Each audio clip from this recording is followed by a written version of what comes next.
Hi guys, turo ko lang sa inyo kung paano kung nainitan kayo tapos gusto niyo mag-swimming, wala kayong pera pang punta ng beach o swimming pool, ito gawin niyo. Wala kayong gastos, saya pa.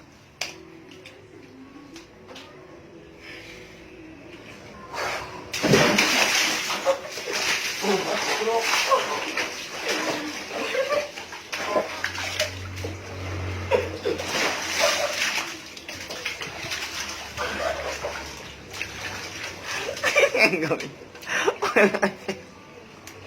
Gusto nyo mag-swimming, anong gawin nyo? Ang saya, walang pipigil sa inyo, wala pa kayong gastos.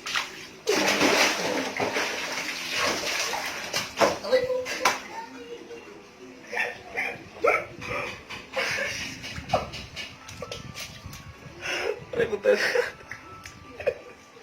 Nasaktan ako. Tama na itong pagkagago.